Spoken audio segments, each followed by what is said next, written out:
যে একজন ব্যক্তি, রাসূল সাল্লাল্লাহু আলাইহি ওয়াসাল্লাম বলছেন যে বান্দা যদি আল্লাহর কাছে ফিরে যায়, আল্লাহ তাআলার কাছে ক্ষমা চায়, তাহলে আল্লাহ কেমন খুশি হন। উনি বলছেন যে আল্লাহু আশাদ্দু ফারহান বিতাওবাতি আবদিহি, আল্লাহ তাআলা খুশি হন ওই বান্দার চেয়ে যেই বান্দা আলা রাহিলাতিহি বিআরদি ফালাতিন ফানফালাতাত মিনহু, সে একটি মরুভূমির মধ্যে গেছে, ফানফালাতাত মিনহু, তার বাহনের উপরে চড়ে, ফানফালাতাত মিনহু, তখন তার বাহন তাকে ছেড়ে পালিয়ে চলে গেছে, ফাতাজা ফি যিল্লি ফানফালাতাত মিনহু ওয়া আলাইহা তুআমুহু ওয়া শারাবুহু, বান্দা মরুভূমির মধ্যে গেছে, বান্দাকে ফেলে রেখে তার বাহন চলে গেছে, ওয়া আলাইহা তুআমুহু ওয়া শারাবুহু,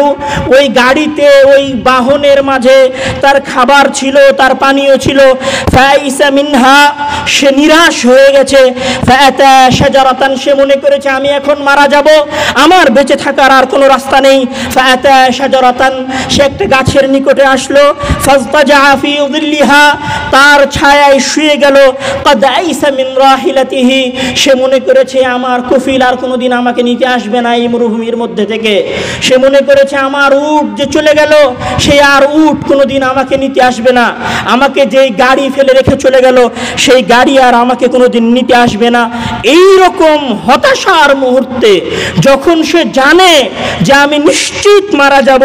ফাবাইনাহু ওয়া কাযালিক ইযা হুয়া বিহা কাইমাতান ইনদাহু,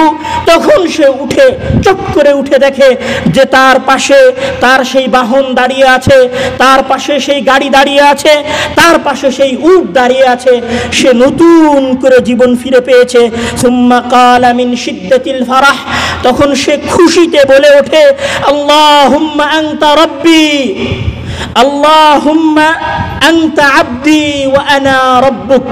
হে আল্লাহ তুমি হচ্ছে আমার বান্দা আর আমি হচ্ছে তোমার মালিক।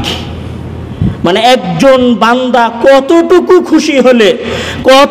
খুশি হলে ভুলে বলে ফেলে আল্লাহুম্মা আনতা আবদি,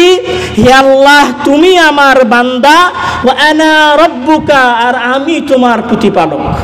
আল্লাহ তাআলা বলছেন ওই বান্দা মৃত্যুর হাত থেকে বাঁচার পরে যত না খুশি হয়, ওই বান্দা তার ওই উট দেখে যত না খুশি হয়, ওই বান্দা তার ওই গাড়ি দেখে যত না খুশি হয়, আল্লাহ তাআলা তার কাছে যখন বান্দা ক্ষমা চায় তার চাইতেও বেশি খুশি হয়।